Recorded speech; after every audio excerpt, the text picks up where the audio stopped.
And here we go.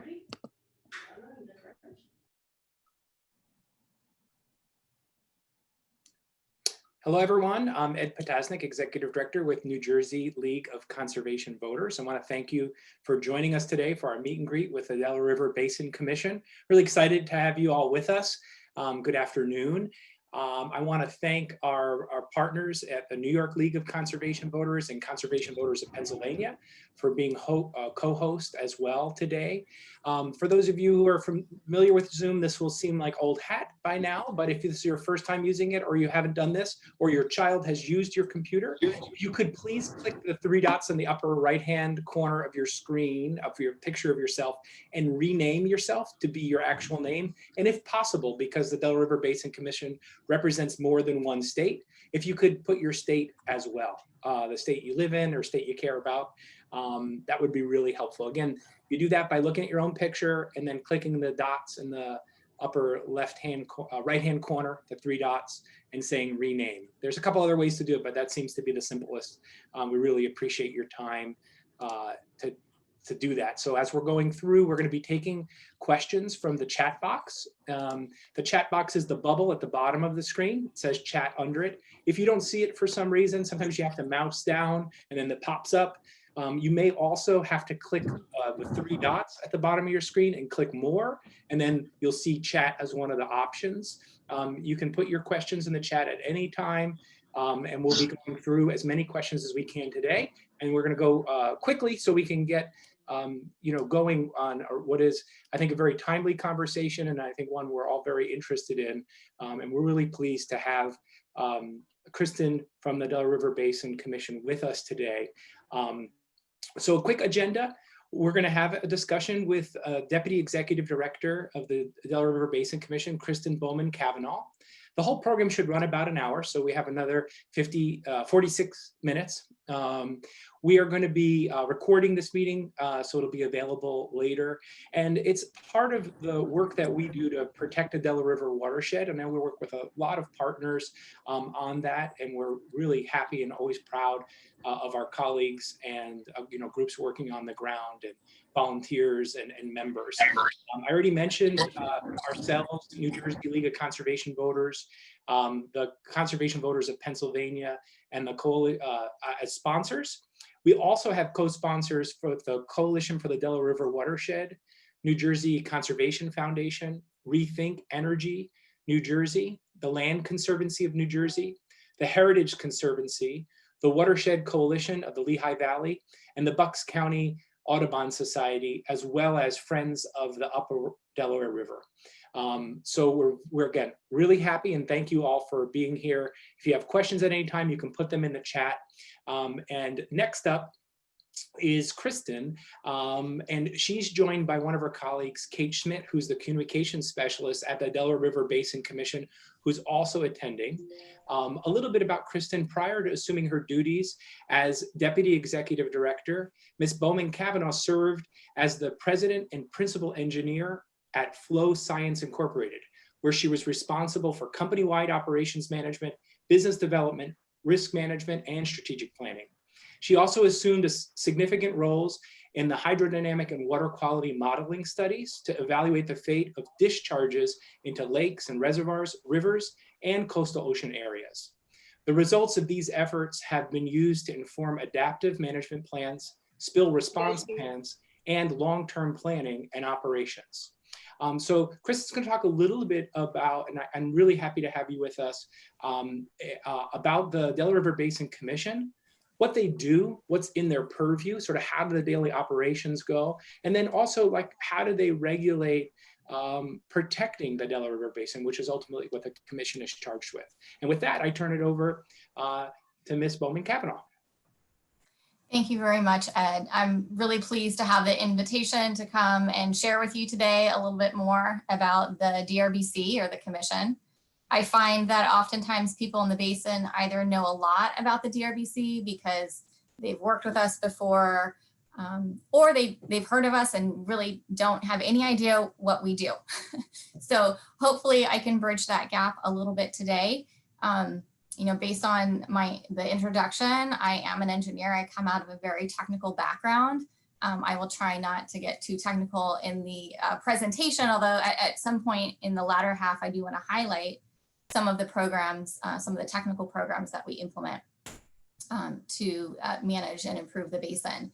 But I'll also be giving a general overview of what we do and talking maybe a bit more than usual than I do in these presentations about our compact and what our authorities are to help people understand what we can and cannot do.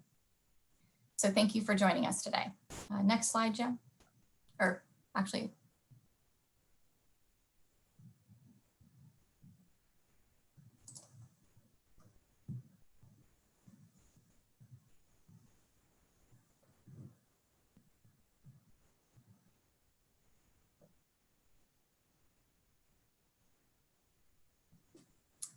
thank you. So to begin with, I always like to spend a few minutes talking about why the DRBC was created. And essentially, at the time the DRBC was created in 1961, the purpose was really to address some geopolitics related to water supply shortages, pollution, and flooding. Next. So in the early 1900s, New York City's growth was spurring them to look for water outside the basin that they were in. And this created some conflicts amongst the basin states as New York City was looking towards the Delaware River and the Delaware River Basin for water. This ended up going to the Supreme Court, and a 1954 Supreme Court decree amongst New York City and the 4 basin states of Delaware, New Jersey, Pennsylvania, and New York State granted New York City the right to export out of the basin up to 800 million gallons per day, and New Jersey up to 100 million gallons per day. These 5 entities, the 4 states and New York City, are now referred to as the decree parties. Next, please. At the same time, pollution was a very serious problem, particularly in the Philadelphia area due to population growth and industrialization. Waste and sewage were normally discharged untreated into the river and its tributaries, and fish kills were very common as well. Next. Flooding was another issue of concern at the time. In 1955, there were back-to-back rain events from the remnants of 2 hurricanes, Connie and Diane, that resulted in the Great Flood of August in 1955. And this is still the Delaware River's flood of record to this day. Next. So amongst those issues, as well as the fact that the Delaware River Basin covers 4 states, 42 counties, 838 municipalities, as well as New York City, although it's out of the basin because of its diversion, all this pointed to a need for basin scale planning and management of the water resources. Next. So in 1961, the 4 basin states and the federal government came together to sign the Delaware River Basin Compact. Right here. They granted it the force of law to be used as an instrument by these 5 signatory parties in managing the water resources of the basin because they recognized that they had joint responsibilities. Next. So the commissioners of the Delaware River Basin Commission are the 4 governors of the basin states, as well as the federal government as represented by the commanding general of the North Atlantic Division of the U.S. Army Corps of Engineers. So majority rules in most of the voting, and generally the commission meets regularly for its public business meetings. Next. So I mentioned I was going to visit the compact a little bit, and the compact is really the basis for everything we do at the commission. From section 1.3E of the compact, several purposes, or quite a few purposes, are outlined for the commission. Those include to promote interstate comity, which is, I say committee. I know sometimes people, it's not always smooth sailing, but the DRBC provides a mechanism for the states to work together, states and the federal government to work together to manage the basin. It's also to remove causes of present and future controversy. There is still controversy, we recognize that at times, but the states do work together to manage and protect the basin. And another purpose of the compact is to encourage and provide for planning, conservation, utilization, development, and management of the water resources of the basin. Next slide. So the basic charges of the compact are pretty broad. And from the compact preamble, the compact requires that we develop a comprehensive plan to administer. And this provides for flood damage, everything from flood damage reduction to development of recreational facilities, control of the movement of salt water. You've heard probably at some technical presentations talk of the salt front. Also the abatement of pollution and regulation of the stream flows towards the attainment of these goals, amongst some other things. Next slide. Having said that and created that long list, fundamentally the DRBC's core water resource management responsibilities can be summed up as ensuring an adequate, sustainable, and resilient flow of clean and healthy water.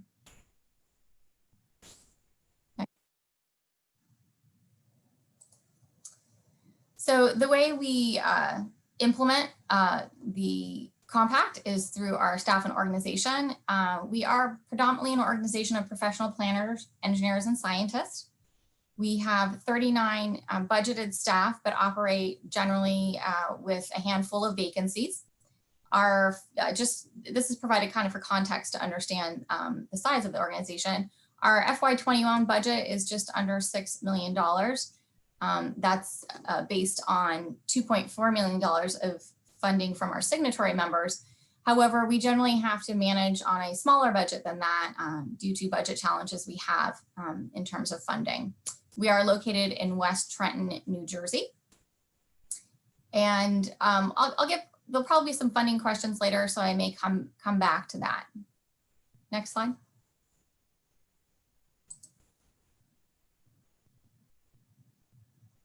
So I did want to give a little bit of background about the basin for those who are a little bit less familiar.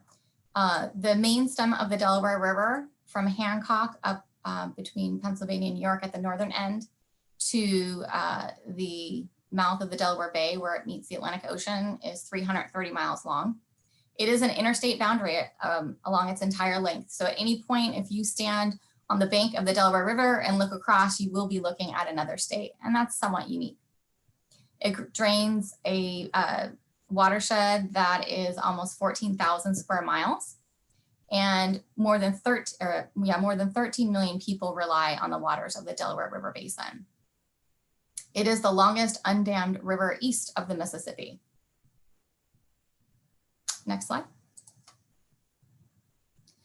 Despite having such a long free-flowing main stem, management of the river is quite complex. I'm not going to try and go through all of the details of this schematic, except to say that it's a very complex system. And we do, there's multiple reservoirs in New York, in Pennsylvania, and in New Jersey, owned and operated by various entities, including New York State and the Army Corps of Engineers. Next slide. There are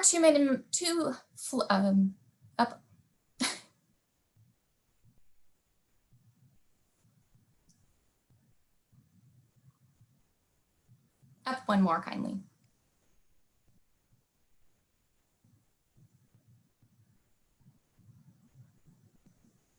There might be a delay between clicking because of the satellites. I imagine we're not the only Zoom meeting at this very time across the world. Patience is a virtue. Yeah. I'm back. Sorry. Which slide do you want me to be on? It will be number 16. It is the second one that has that complex flow management title at the top. Understood. Previous. This guy. Okay. One more up. Oh, one more previous. Okay.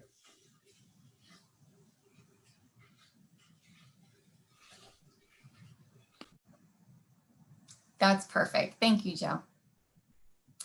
So with respect to flow management, there are 2 flow targets on the main stem. There's a minimum flow target at Montague, which is noted here with that yellow arrow, and that is managed by the U.S. Geological Survey's Office of the Delaware River Master. And that was something that was created as part of the 1954 Supreme Court decree to manage for a minimum flow there. And this is related to New York City's reservoirs. Next slide.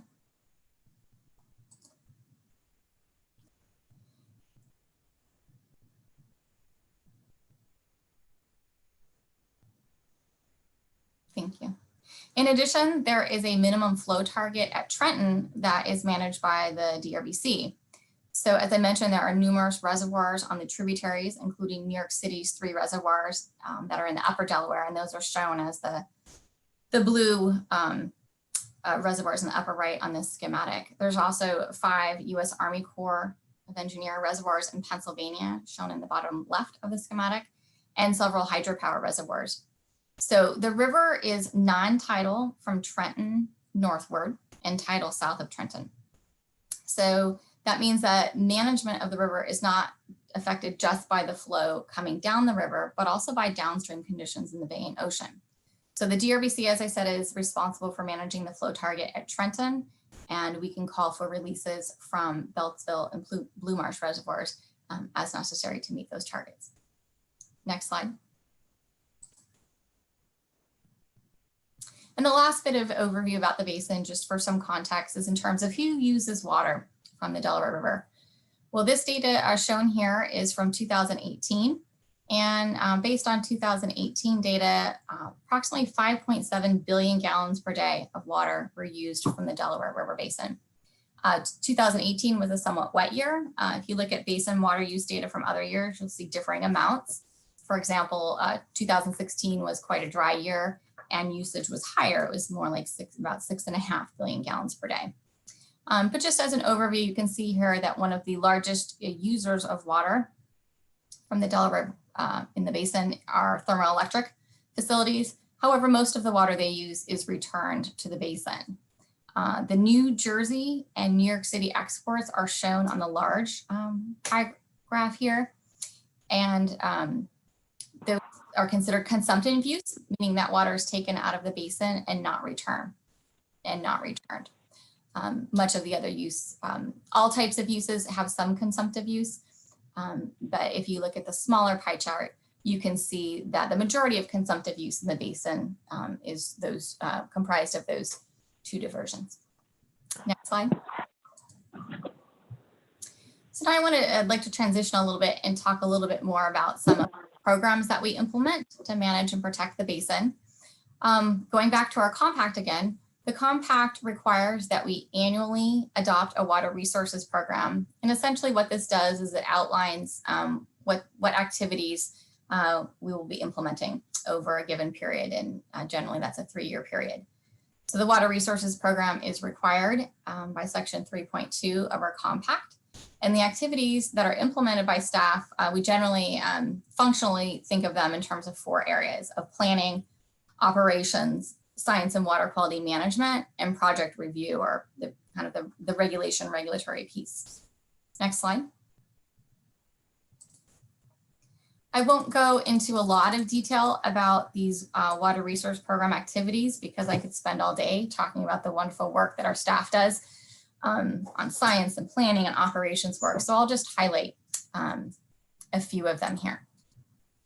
So as far as planning activities, some examples of things that we do. Right now, we are working on a sustainable water supply plan that's considering future demands and water availability.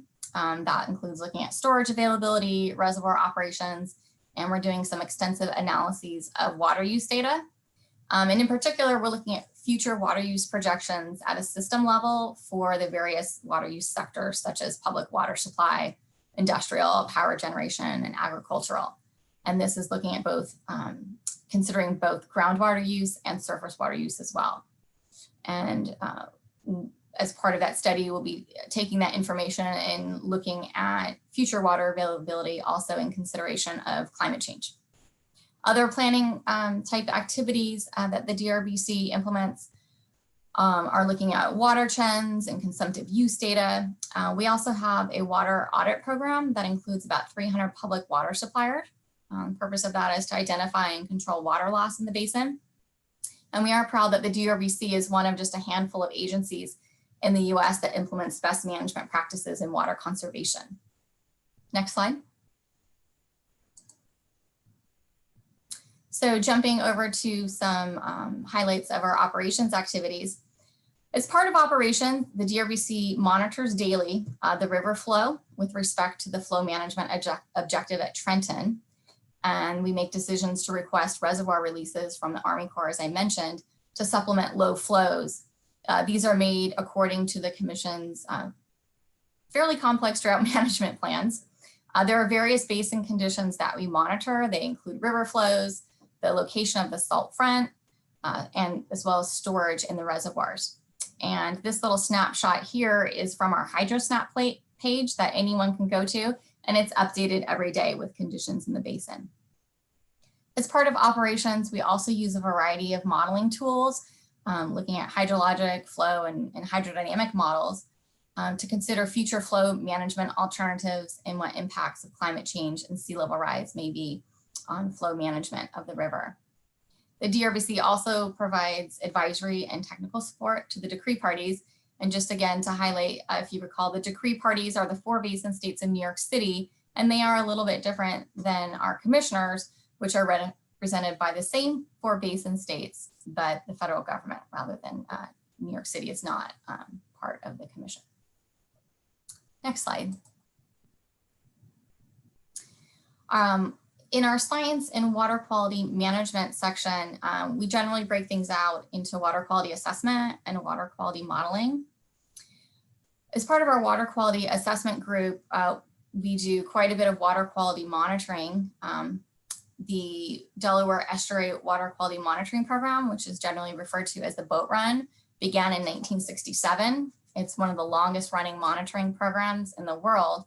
And as part of that, we take monthly samples at 22 stations from River Mile 0, which is at the mouth where the bay meets the ocean, to the head of tide at Trenton, which is approximately River Mile 133. So that's 133 miles of the river that we take monthly samples at. And we also have regular monitoring programs north of Trenton in the non-tidal portion of the river. So we conduct special programs for bacteria monitoring. We've been doing PFAS monitoring. We have special studies on microplastics and looking at sediment and fish tissue as well to support our work on emerging contaminants. Contaminants of emerging concern is another part of our water quality assessment activities. And these would be things like PFAS, 1,4-dioxane, brominated flame retardants, nanoparticles, and pharmaceutical and personal care products. We have a number of efforts underway to identify, understand, and develop strategies to address these emerging contaminants. Back in the early 2000s, PCBs, were an emerging contaminant, and the program that we implemented is a great example of a successful effort that we spearheaded with the states and the EPA to reduce PCB loading by over 70%. And we're really proud of that work. And we're, committing to trying to achieve those same successes with the emerging contaminants that we are now working with. Next slide. Water quality monitoring, or modeling rather, is another aspect of our science and water quality management activities. We do various types of near field and far field modeling. Near field just means that you're looking at mixing and dispersion of something discharged into the water on sort of a smaller scale. And far field means you're looking at sort of larger physical scales in terms of how, like, size of the domain you're looking at. So we have a lot of different models we use to support our project review activities in terms of looking at mixing zones for discharges or heat dissipation areas if there's a discharge with an elevated temperature, that kind of modeling work. We also have a pretty significant project that some of you might have heard about. It's been ongoing for a couple of years now. It's our Aquatic Life Designated Use Project. If you look at this plot here, This is monitoring data showing dissolved oxygen, and data have shown a sag in the estuary in zones 3 and 4, and that's an area through the urban corridor around Camden, Philadelphia, and down through Chester. And the sag in the estuary appears to be driven by discharges of ammonia and other nutrients. So part of this project involves monitoring, technical studies, and development of a 3-dimensional model that can be calibrated and used to simulate temperature, salinity, dissolved oxygen, and nutrients in the reservoir. And the purpose of developing that model is to look at, to determine the attainability of increasing DO in those zones where the sag has been identified by monitoring, and what kind of water quality standards would result in an upgrade of the designated aquatic life use. And this is about in a 38-mile stretch of the tidal portion of the Delaware. Next. So the last functional area I was going to visit in terms of highlighting some of the work that the DRBC is doing as part of our water resources program is our project review area. And I wanted to get back to the compact again, particularly with respect to project review, because that's where we derive our authority and guidance from in terms of implementing our regulations. So section 3.8 of our compact says that no project having a substantial effect on the water resources of the basin shall be undertaken by any person. Furthermore, a little further down in section 3.8, it also says the commission shall approve a project whenever it finds and determines that such project would not substantially impair or conflict with the comprehensive plan. So the compact requires that we have a comprehensive plan, and this includes the facilities in the basin as well as the regulations, specific regulations, our floodplain regulations, our drought management plans, our water code, those types of things that define our regulations. So anytime we call them dockets, not permits, anytime an application comes in for a docket, whether it's a renewal of a facility or an expansion of, say, a wastewater treatment plant, or if it's a new facility, we have to evaluate whether that project would have a substantial effect on the water resources of the basin with respect to the comprehensive plan and what the regulations and rules are in the comprehensive plan. Next slide, please.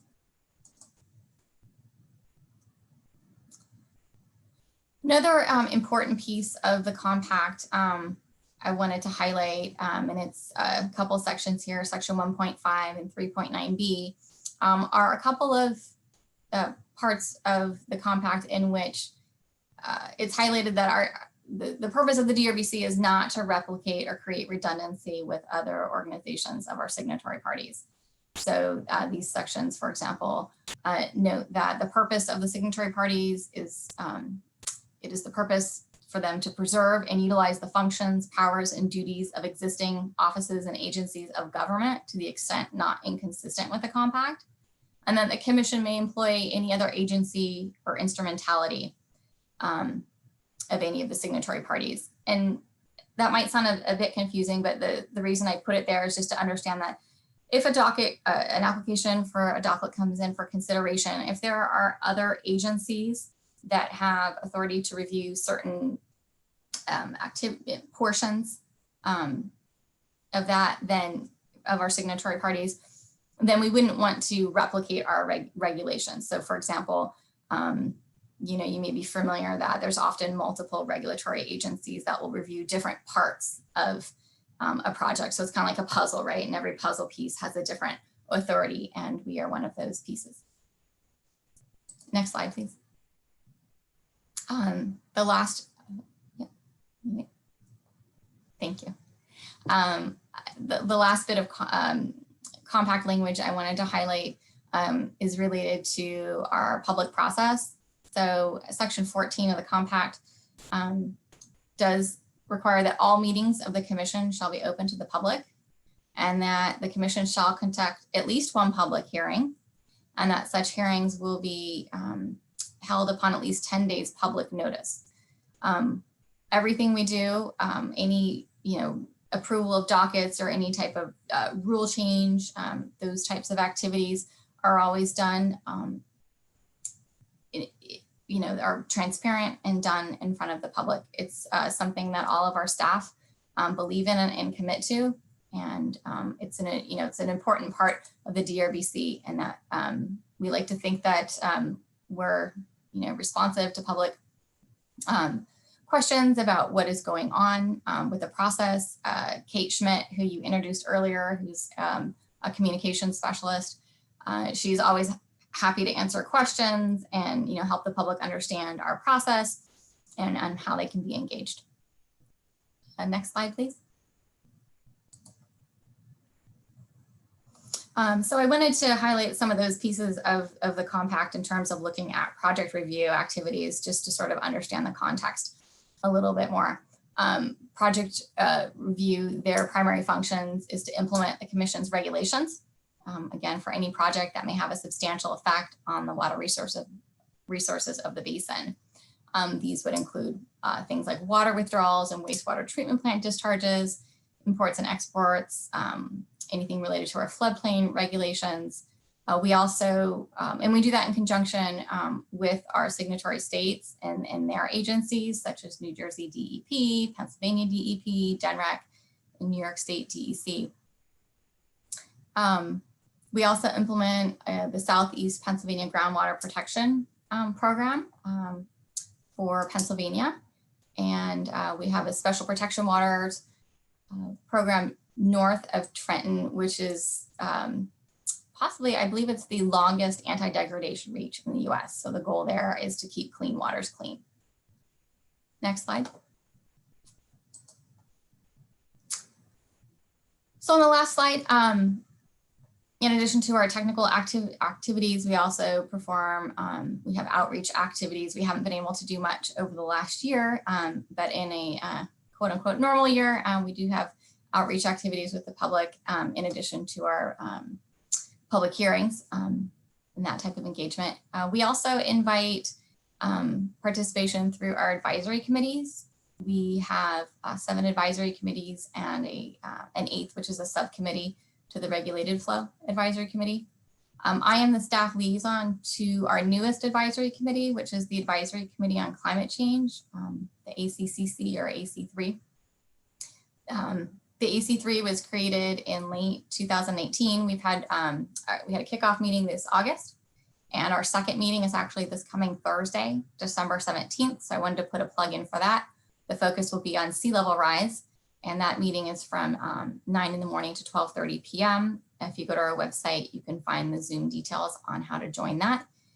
We have some great speakers, including Dr. Robert Kopp with Rutgers University, Christopher Lynn with the Delaware Valley Regional Planning Commission, John Callahan with the Delaware Geological Survey, and the DRBC's very own Amy Shallcross, who is manager of water resource operations. I wanted to put in one last plug for the Forum on Climate Change. As part of the resolution that authorized the AC3, one of the charges is to have an annual forum on climate change, and we are really excited to be doing this in partnership with the Partnership for the Delaware Estuaries Biennial Science Summit. And the Climate Change Forum will be on the second day of the Science Summit, which is Tuesday, March 2nd. And PD's website has more information about that as well. So I'm happy to take some questions now. Awesome, great, thank you for that. We really appreciate that. It's really helpful to know sort of where the Delaware River Basin Commission came from, sort of what the operating rules are, the context of the decisions. You probably are not surprised by this at all. We've been getting a lot of questions around fossil fuel infrastructure and how that might be degrading the Delaware and inhibiting our ability to protect clean water and clean air. And obviously the big news story recently was the Gibbstown natural gas, compressed natural gas export terminal that was approved by the commission. So question to sort of summarize a lot of them, like, what was the outcome of the vote? And why is it that a project like the Gibbstown compressed natural gas export terminal, which we opposed at New Jersey LCV, because it was, it's very dangerous. It has climate impacts, and a threat to the water quality, can actually go forward and be built. Yeah, and thank you. I appreciate the question very much. Yes, our fourth quarter business meeting was last week. We had a lot of people attending, which is great. We're always happy to have a lot of public participation in our meetings. And just sort of as a little bit of a timeline for people who might not be familiar, and Kate, feel free to jump in if I get any of the details wrong here. Back in 2017, it might have been late 2016, the DRBC issued a docket for Dock 1 for the Gibbstown Logistics Center. And that was for sort of essentially on-ground facilities. In 2019, we reviewed an application and approved a docket for Dock 2, which is for an overwater portion that would be part of that same facility. The decision made by the commissioners to issue that docket was appealed, and the commissioners granted an adjudicatory hearing, which is a process by which a external hearing officer listened to arguments on both sides, evaluated the record from our docket review, and then rendered an opinion. The hearing officer opinion was to the commissioners. Recommendation was to reaffirm the approval of the Dock 2 application. At our third quarter public meeting of this year, the commissioners chose not to take a vote, but to take some more time to review the hearing officer's recommendation and what was a pretty extensive administrative record of evidence from expert witnesses and DRBC staff. At last week's meeting, the commissioners did vote to reaffirm the docket, and what that means is the docket as approved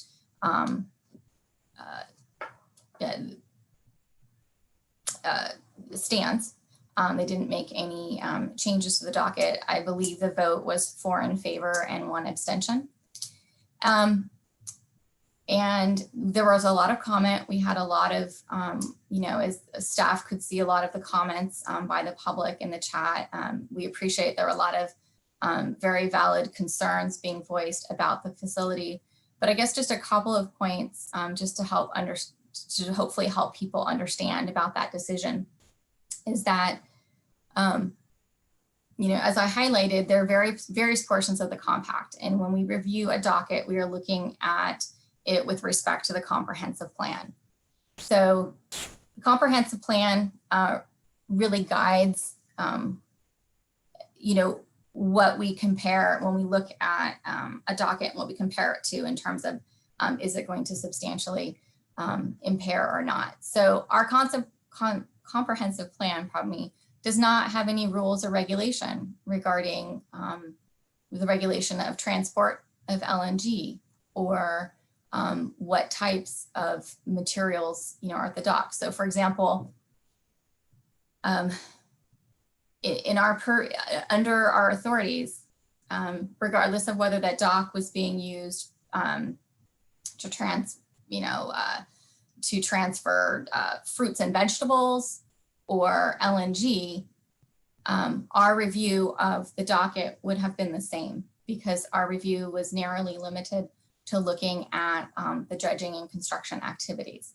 We simply did not have the authority to say, well, we don't like the transport of the fact that it's LNG, so we're going to say no. We didn't have the authority to not approve the docket based on those grounds. Kate, is there anything you wanted to add that I may have missed? There's a lot of components to this, so I want to be able to provide. No, I think that basically what you said is right. Essentially, our review of the project is based on what we have the authority and the purview to review. And our review of Dock 2 was specific and limited to the water quality impacts of the construction of the dock. So we were looking at the dredging and the in-water activities around it. Our purview does not include looking at fossil fuel production out of the basin. our purview does not include transportation or activities at the overall facility. So, our review was limited to looking at the water quality impacts, and the adjudicatory hearing that took place was focused on that. We have on our website to this day the entire adjudicatory hearing. If you want to watch the 18+ hours of video of the testimony in front of the hearing officer, you can.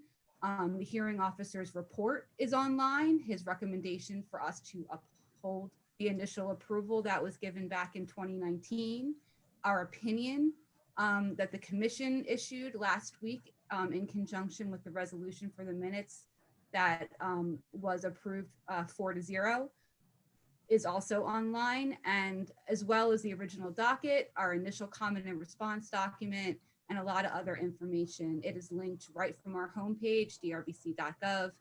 And if you do go through the hearing officer's opinion, as well as checking out the video, you'll see that the arguments that were essentially given in court in front of the hearing officer, because the hearing was done under oath, under testimony in front of a judge. You'll see that the testimony that was given and the expert witnesses that were there were witnesses limited to looking at the water quality impacts, which is what our approval and review, was limited to. Yeah, we do have a very extensive record of the whole process in terms of, why the decision was made, why the docket was approved. So I certainly encourage anyone who really wants to dig in deep, that information is available on our website.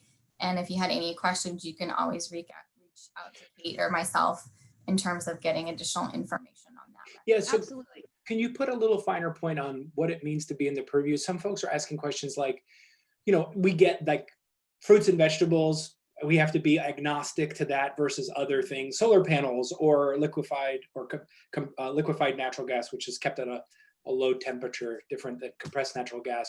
But there are things that you're approving which have environmental impacts, like the dredging or what have you. And some folks are saying like they see a disconnect between the impact of the environment of those things, or if there were an explosion, like fruits don't explode, right? So is that not in your purview, and would something need to change? And what would it look like to have that kind of purview over exploding fruits or not? Let's hope fruits don't start exploding on us, right? It's been a rough year already. Yeah, although they can in a jar, right? If they right. There's a lot of questions rolled in there, so I'll try and answer a few of them. So dredging. So dredging is something that is within our authority.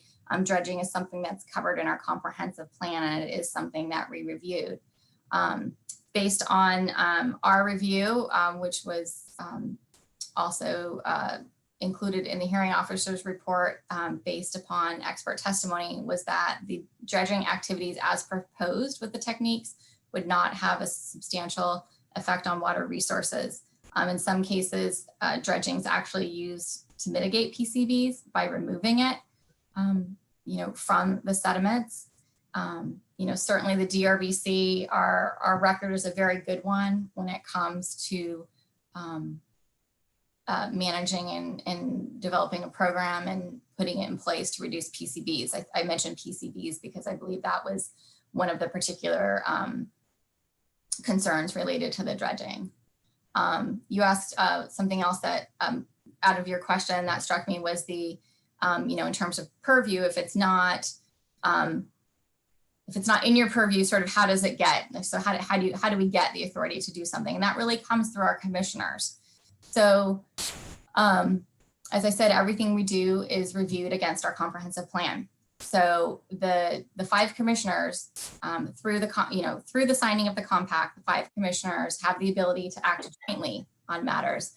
There are some areas where they've chosen to act jointly, and other areas where they've chosen to, act individually through their states or other organizations. So in order for something to sort of, for us to have the authority, it needs to come into our comprehensive plan. It needs to be something that the commissioners come together and decide, they want to develop a regulation and rules around. And once that, and something like that would go through our entire public process of hearings and comment and voting. And then once it comes into the comprehensive plan, then that would be something we would be able to compare against to determine if there's a substantial impact. Is that helpful? Yeah, that's helpful, because actually my next question sort of comes from, I think it's Lewis K, and talked about the role, either public outreach or promoting government action in the sustainability problems that will be associated with the climate emergency. So rising waters and generally increased flooding.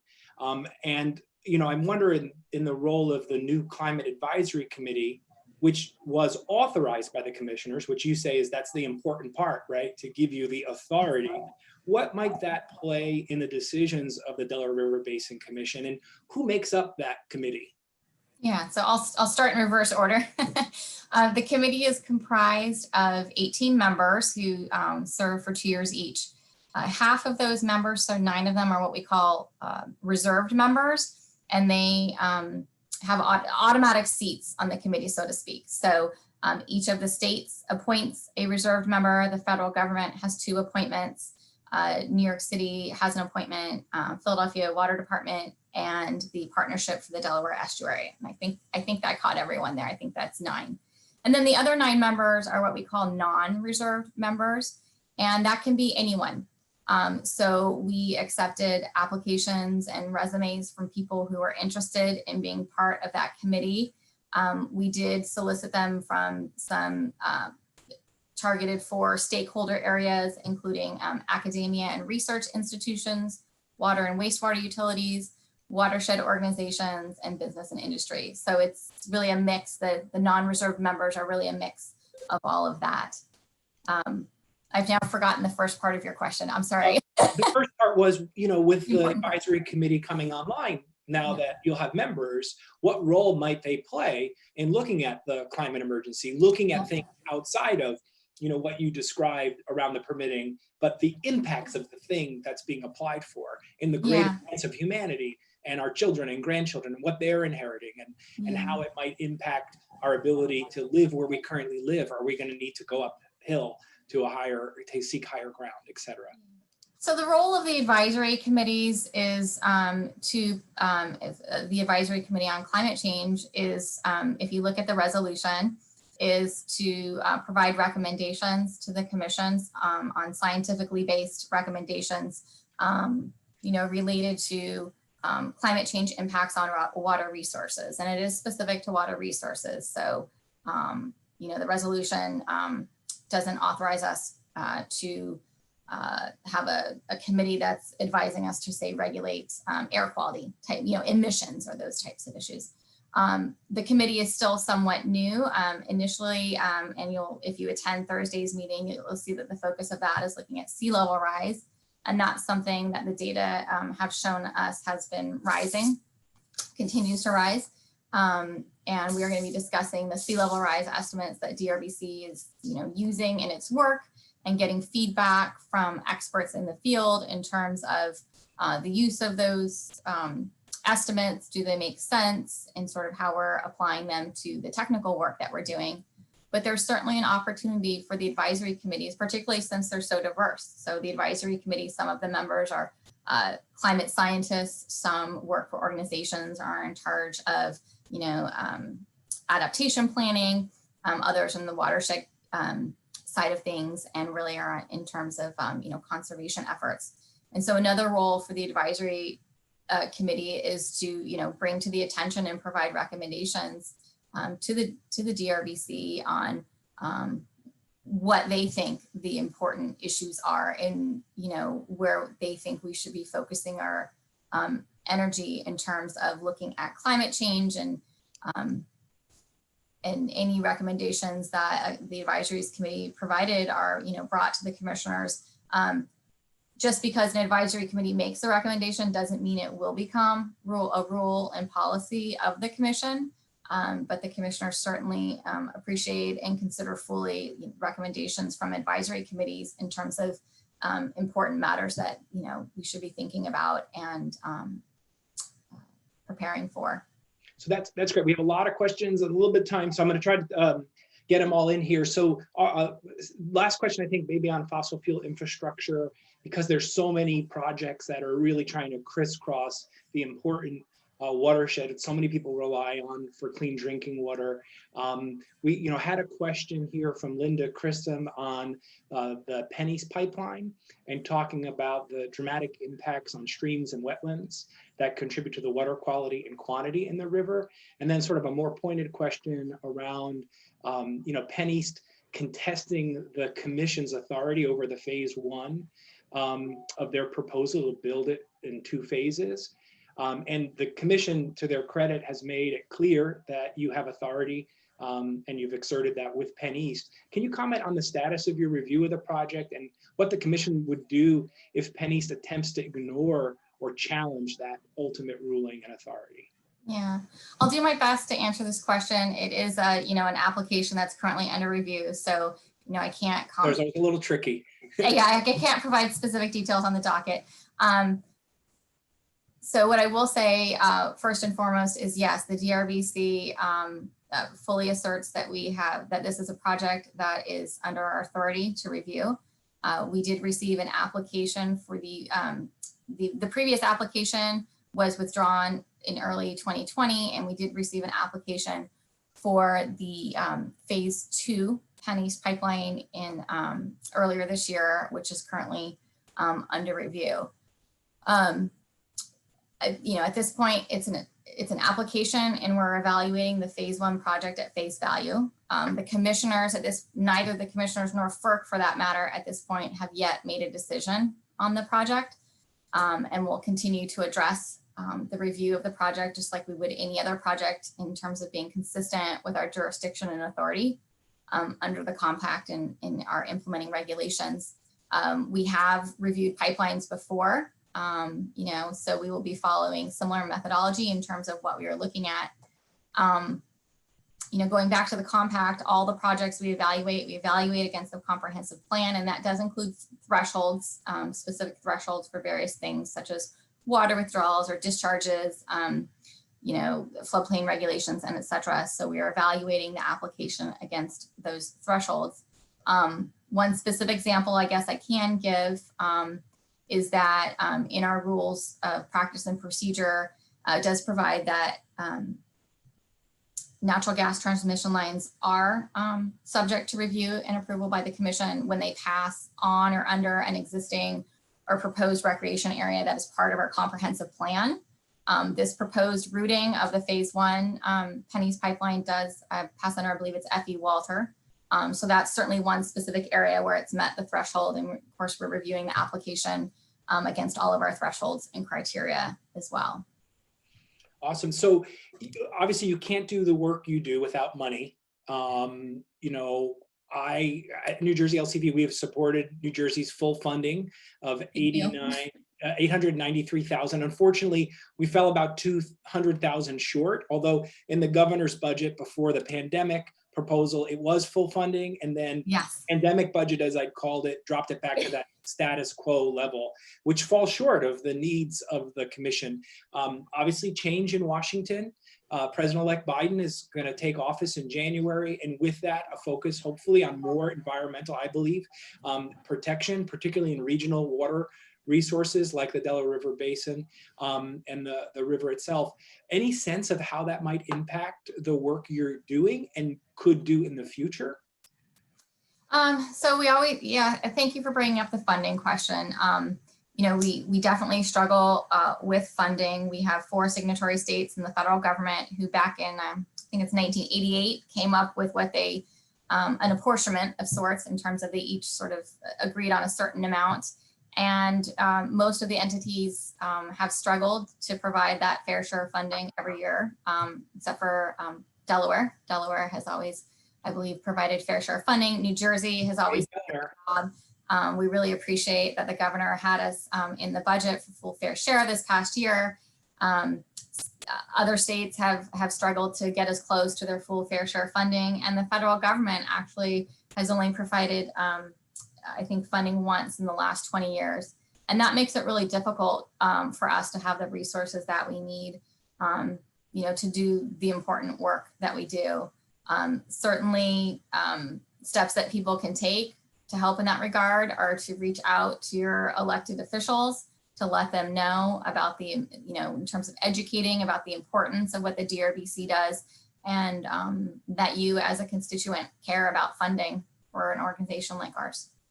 Because the sense I get from the chat and working with our members is we want the commission to be able to do more. And some of that is a resource-based ability. And some of that sounds like there might be more authority needed or more pressure on commissioners to exert or define authority in some of these areas. So I think we're going to talk a little bit at the wrap up about where we go from here, but I want to encourage people to stay active and like put things in the chat and reach out to us. I hope, because we have a lot of questions we didn't get to, maybe we could do this again as a follow-up. And, I think that would be very, very nice. And I'm enjoying this. It's really helpful. Sort of on the recreation ability, we had a question around the only section of the 330-mile river, the Delaware River, which remains polluted to the extent that it does not provide a full range of clean water benefits, is the 27-mile section that flows through the environmental justice communities of Camden, Philadelphia, and Chester. And there's a growing demand for a full range of uses to be made available to increase equity, recreational use, economic development, and community revitalization. Can you tell us a little bit about the Commission's plans to engage and provide support around the current return to the river and roadmap projects, as well as other ongoing policy initiatives that support recreation leading to justice, jobs, and clean water? Yeah, so just as a bit of background for folks who are a little bit less familiar, the entire length of the Delaware River, except for that section noted, that 27-mile section, which is one zone and part of another zone in that urban corridor, also similar area to where we have that DOSAG. The rest of the Delaware River has a designated use of primary contact recreation. That section has a recreation secondary contact designation by the DRBC. We have historically, as part of our boat run, taken a lot of water quality monitoring data, including the bacteria data that we've evaluated, and we compare that against the criteria to see if it's meeting it or not. We do that as part of a biennial assessment. Our 2020 assessment is actually getting finalized now, and should be hopefully up for people to look at by the end of the year or early part of the next year. In looking at that boat run data, we were finding that it was looking at, there were areas in that section of recreation secondary use where the bacteria concentrations were looking promising in terms of being able to meet potentially a higher use of primary contact recreation. So we did start doing some additional monitoring at the shoreline to compare against that, what we call the center channel data, because if you're recreating, you're likely to be entering, at the banks of the river as opposed to just plopping yourself in the center channel, and wanted to see what that data looked like. We've done that over the last 2 years, and that data shows mixed results. It shows that some parts of the river meet the primary contact recreation some of the time, but all parts don't meet it all the time. The DRBC certainly supports the swimmable goals of the Clean Water Act. We, like everyone else, would like to see continual improvements in water quality to be able to make that safe for people to swim in as well. At our last Water Quality Advisory Committee meeting, which was, I guess, about a week and a half, 2 weeks ago, we had some extensive discussion around this issue of recreation. And we're currently working on our water resources program, which I mentioned earlier, sort of lays out what the commission is doing to work on, various programs. And we're drafting up what we're proposing to do over the next several year period to actually share with the Water Quality Advisory Committee to get some input from them. Again, we're always open to, advisory committees providing input for us to consider in terms of developing those plans. So that's our next step, immediate step. Well, thank you again for joining us. I have one final question, but I do want to remind people that if you asked a question and we didn't get to it, tried to get to as many as possible. I know there's some questions on there about emerging contaminants, glyphosate, which is Roundup, and PFAS and PFOA and endocrine disruptors. and those kinds of things. There's other questions that, you know, we had a robust conversation here. Time is always limited. I want to be respectful of people's time, but if you have questions, put them in there. We're going to send them along. And again, we've got a commitment to come back together. I hope all of you can join us for that. But in your opinion, Kristen, what are the top actions that individuals can and should be doing to help protect the watershed? Would it be things like the single-use plastic reduction? You know, this is in a personal capacity, reducing the use of pesticides or fertilizers. We're a lot of advocates on the line, a lot of people who care a lot about this. Let's make sure we're doing our work at home. That's the kind of question. Sure. You know, there's so many things that we as individuals can do. You know, personally for me, I try my best to minimize plastic use. You know, there's a lot of discussion about fleece clothes. When every time you wash them, you get these little tiny particles that make it through your system and make it through the water treatment plant and get into the river. There's a lot of research going on microplastics right now in terms of trying to understand those impacts. Transportation, driving a car. I just read an article recently about some studies on salmon, I believe in Washington State, related to a chemical used in road tires to help prevent them from deteriorating that they believe may be having severe adverse impacts on fish. So, you know, when you think about brake pads and fuel you're using and those types of chemicals in roads, I think that's a big area which has been helped by the unfortunate conditions of the last year in terms of people not driving around as much, but that's a really important area as well. Oh, yeah, you're on. Like a little message comes up, thankfully. That was me earlier doing that. Well, I want to thank you again, you know, Kristen and Kate, folks at the commission, all the folks who joined us, our staffs at Conservation Voters of Pennsylvania and New Jersey League of Conservation Voters for helping put together the program today. Clearly, there's more dialogue I think that we need to have, and more questions that we would like to know, you know, kind of where the commission is and how folks can be active and helpful and drive the kinds of you know, results and goals that we're looking to achieve mutually. Clearly, this is a resource that we all depend on and are treasuring, and we know there needs to be improvement. So this was a great conversation today. Thank you for your work. We'll continue to advocate for funding and for the issues that we believe in. It's really great to have so many participants. And until next time, and I hope you all join us for that, I'm just going to sign off and say goodbye and thank you all. Have a very happy holiday and a happy new year. Thank you. And please, everyone, stay engaged. We really want to see you continue to stay engaged. Yes, Thank you, Ed. Thank you. Thank you.